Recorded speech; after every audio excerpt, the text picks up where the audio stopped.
Hi, my name's Margaret McCann. I'm an assistant professor of painting at the Richard Stockton College of New Jersey. I went to school at Yale, at the New York Studio School, and also at Washington University in St. Louis. I had a Fulbright to Italy, and I lingered in Rome for 8 years, teaching and painting. And then I taught at various schools around the country. I'm represented by Antonio Iannone Disegni di Architettura, which is a gallery in Milan, Italy. And I've written reviews for the Portsmouth Herald and Art New England. And I'm also an occasional Sunday poet.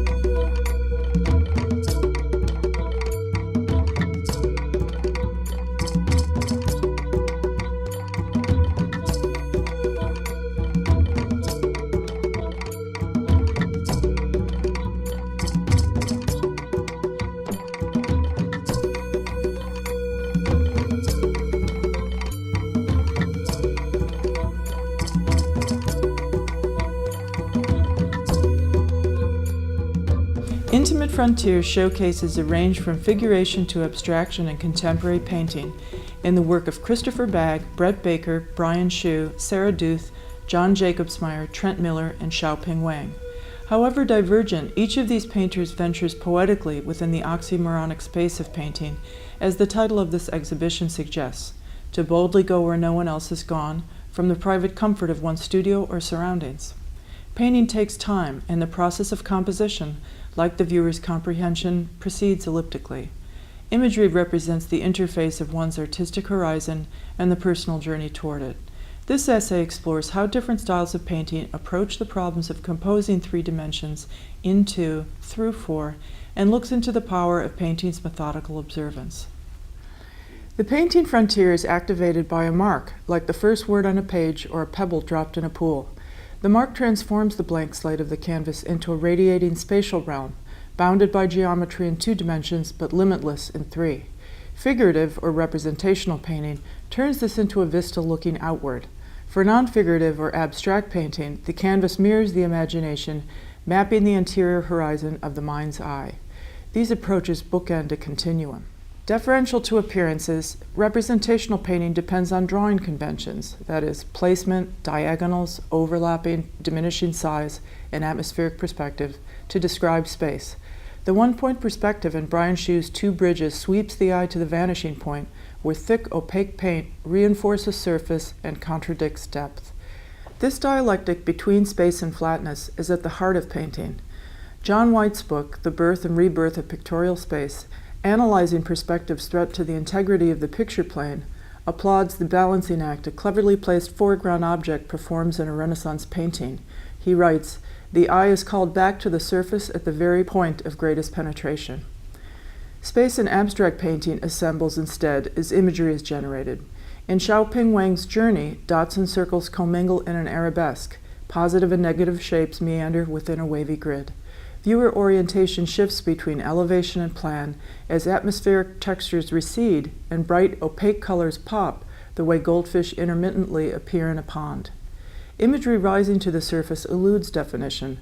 Word bubbles take shape and disappear. In her native Chinese, calligraphic characters are painted as much as written.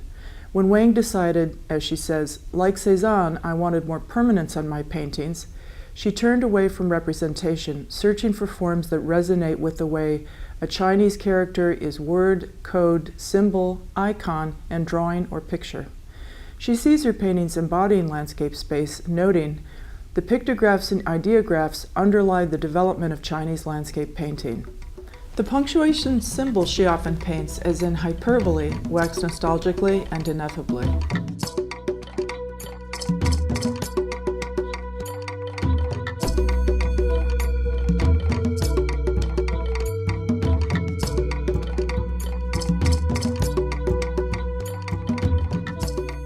While portraiture, still life, and narrative painting demarcate figure from ground, that is, a person, some things, an event against a background, the landscape motif can't be so decisive. For any section of it, tiny or grand, this flower, that tree, road or mountain, those clouds, the sky, is part of a greater whole beyond apprehension. Figure and ground are relative, shifting, and contextual. Landscape encompasses and metaphorically motivates something like the dynamics of field in physics, an area or region within which force exerts influence at every point. Its indefinite parameters suggest the arena of the painting search, and like those of abstraction, require unique gestalts, more conscious compositional, albeit less conceptual, innovation. Sarah Dueth's Ayers Rock bridges landscape and abstraction through memory.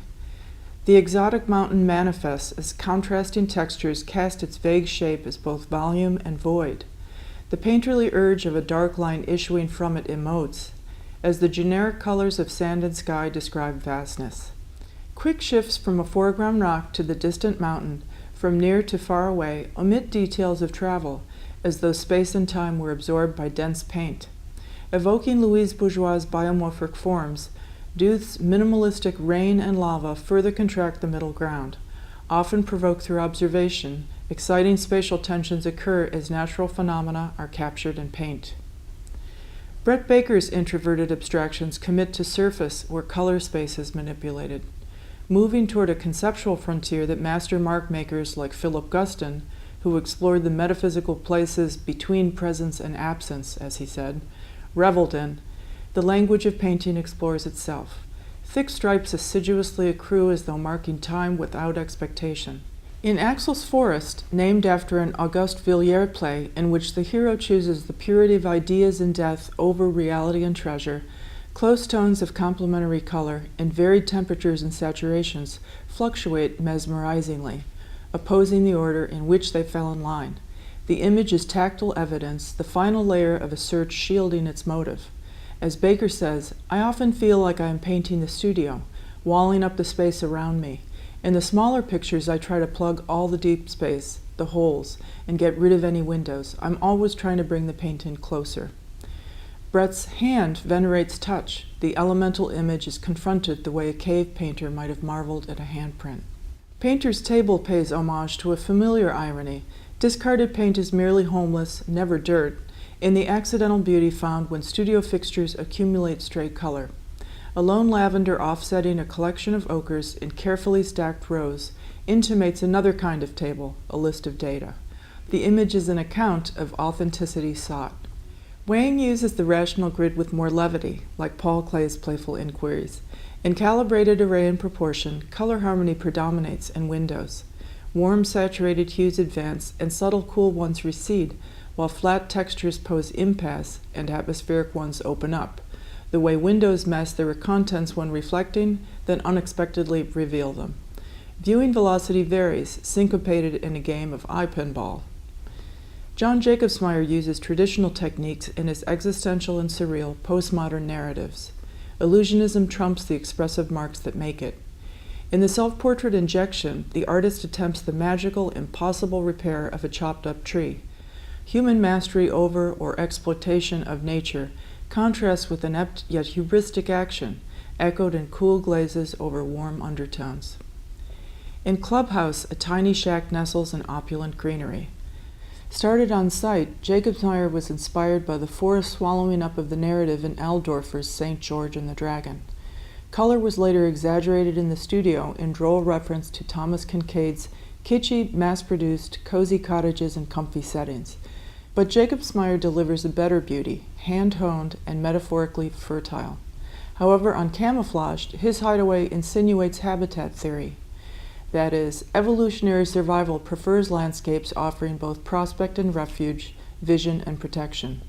This atavistic desire to see without being seen pertains to painting's omnificent voyeurism as well. For while any of Jacobsmeyer's supposed club members possess a neatly cultivated framed window on the wilderness, none could be aware of being observed in turn by the more privileged appraisal of the painting's viewer. And of course the man behind the canvas sees it all.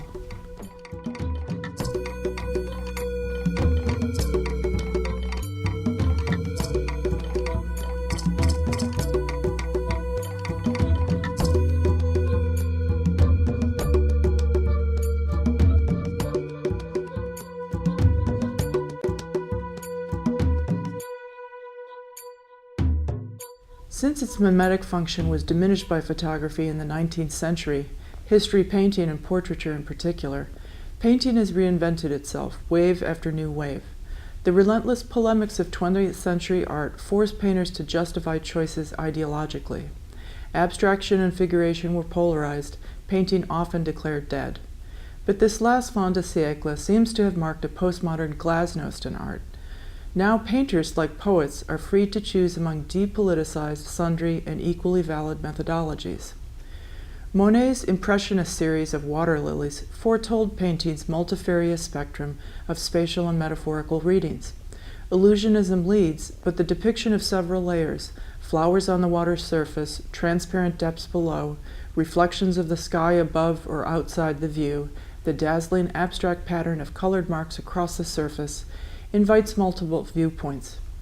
Imagery questions space, where things are, and definition. What is really being pictured? The post-impressionist Cezanne surpassed Monet and others reacting to the Industrial Revolution, and redefining the perceptual painter is more inventor than representer. In Cezanne's hands, the act of painting became foremost investigative, almost fetishizing process, and prefiguring self-conscious modernism. His thoughtful compositions materialize conjecture, reading part to part like an equation building to its solution. Speculation stalls synthesis, slowing wonder down. Accordingly, the dynamic overlapping curves of road and bridge in Brian Shu's Hilton Park flow to and from the middle ground, while irregular shapes and broken color decelerate the eye. Compressed dialectical energy pulsates evenly throughout the sculpted surface. Using an eclectic array of tools, brush, palette knife, and chopstick, which call to mind the Freudian relationships that Guston implied in his painting, Smoking, Eating, Chu paints from life for interaction, not to look at, but to look against something, he says. Women reading likewise renders the observed a means to an end, a poetic aggregation of responses. Christopher Bagg's silk shirt more subtly presents the figure as both field and entity. Like Edwin Dickinson's calm, slow-looking, the image refuses fluid cohesion. Viewers must review the process culminating in that shiny moment. Unsmoothed edges and irregular shapes, left as they were found, so to speak, document each decision, delaying illusion. Recording specific atmospheric conditions that softly describe light and space, his view of Cummington Spring tentatively spreads out in measured applications of thin paint. Bagg's circumspection seems to view everything as though approaching from a distance and a larger context. His portrait of Richard Wilbur No. 1 seats the poet quietly before us, reading glasses in hand, faraway look in his face, emerging as it were from the rows of books behind him. Chances are one of them contains his poem My Father Paints the Summer, in which he writes, "A smoky rain riddles the ocean plains, but up in his room by artificial light my father paints the summer, and his brush tricks into sight a summer never seen." Trent Miller's adventurous interiors, recalling those of Bonnard and Brock, convey the enterprising realm stretching from the painter's mark to the spheres. He says Maud Moon, named after a Galway canal poem, almost painted itself. Mused by the optical delusion of a giant moon, hallucinatory forms were elicited from the painter like sorcerer and apprentice. One of them, half human and begotten by its own emotion-driven marks, brandishes a brush. 3-in-1 likewise summons the creative alchemy of the studio, the Holy Trinity's mystery, humbly repeated in the trio of himself, in his father's shirt, with looming shadow, veiled by the drama of vivid reds, bold shapes, and gestures asserting proximity, echoes the spaciousness created by scale variation. Seated diminutively below and behind some plants, under the ruling moon above, the artist is a small part of a bigger picture. He looks down and inward as though under a self-cast spell. Painting will do that to you.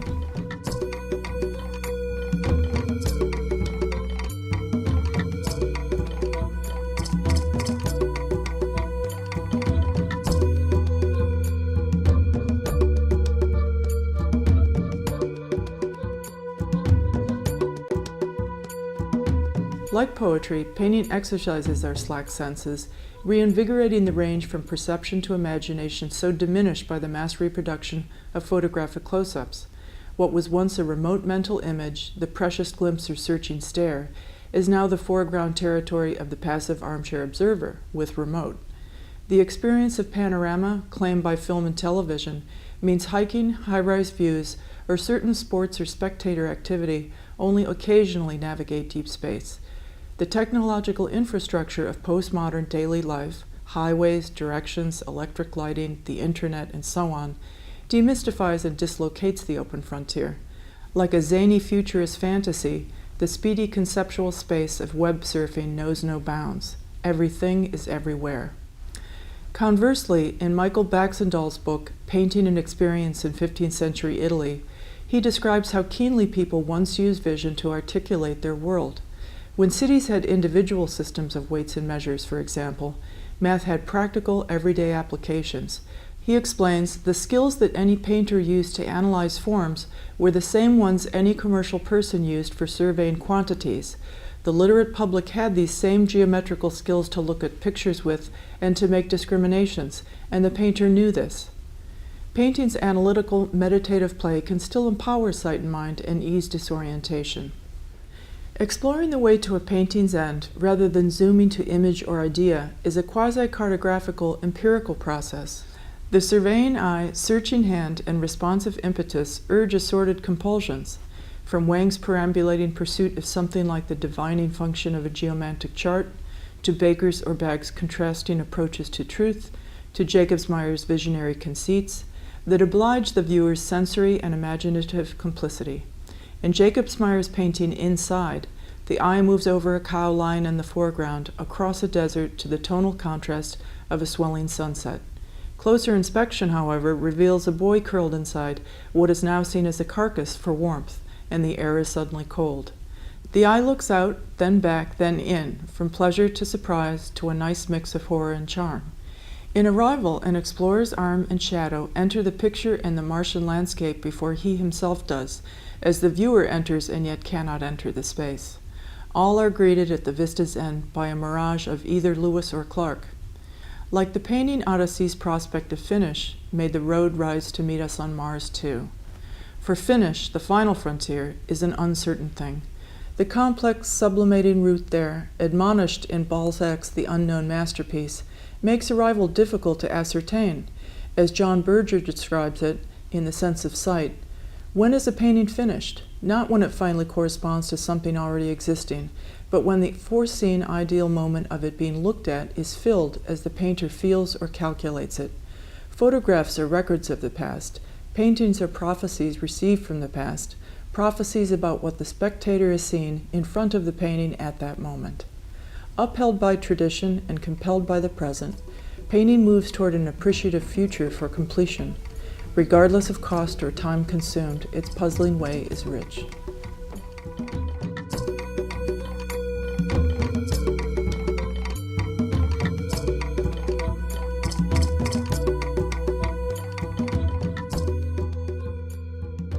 I wrote this essay for a catalog for the show Intimate Frontiers. The catalog was designed by Ken Miranda, who will be receiving a BFA in Visual Communications from Stockton College. The Stockton College Art Gallery is free and open to the public. You should go to our website for details. Activities affiliated with the gallery include poetry readings, dance recitals, musicians often come in and play, and we also have visiting artists connected with the shows. So for this show we had Brian Hsu and Shiao-Ping Wang give a talk, one in Chinese and one in English for their show. We also had John Jacobsmeyer as a visiting artist. He gave a lecture to the students, and then we were also able to interview him after his lecture. So enjoy.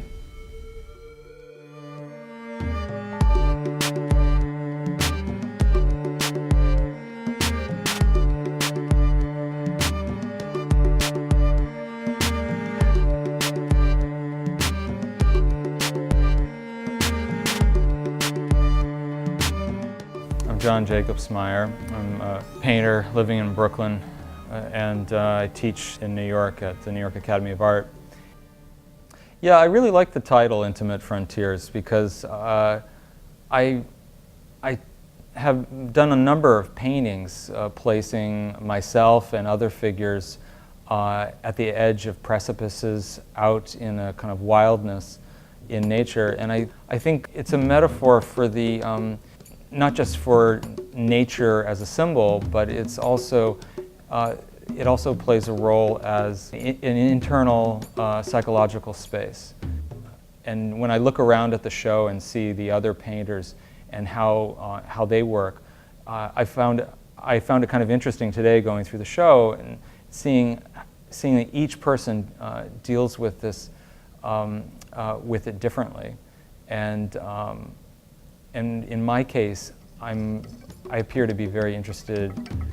Well, I am very interested in symbols, and my symbols become physical in paint, whereas I think a lot of the other painters are more interested in conformal language, and I think it's a real beautiful kind of complementary combination in the show, the way the different sensibilities manifest. My paintings are really about the different ways that we interact with the natural world.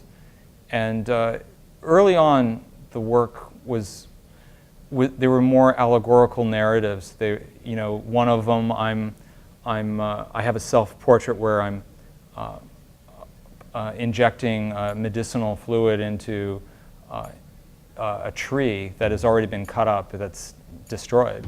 And more recently, I'm making paintings of kind of fantasy clubhouses and other kinds of camp architecture, and the way, really to kind of look at the way we put ourselves out in nature, whether we're pre-adolescents building clubhouses or adults having summer camps and other such constructions made often of plywood, knotty pine paneling, that kind of thing. And we try to immerse ourselves in nature and find possibilities for who we can be and what we can do in those environments that somehow we're not able to do in a city environment. And I think there's a kind of there's a desire that represents desire to be something, to be in nature, to be part of nature, that I think is growing, and I feel it in myself.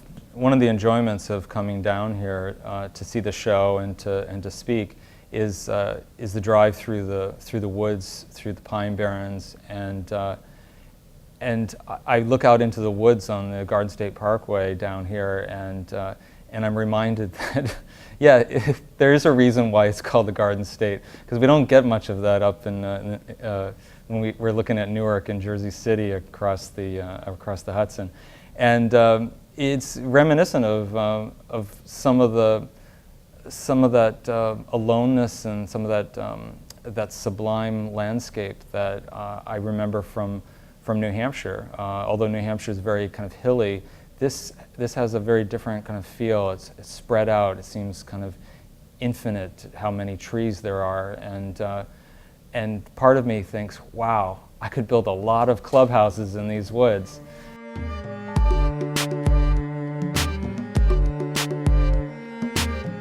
Funding for this program was provided in part by the New Jersey State Council on the Arts, Department of State, a partner agency of the National Endowment for the Arts, and through the local arts grant program administered by the Atlantic County Office of Cultural and Heritage Affairs.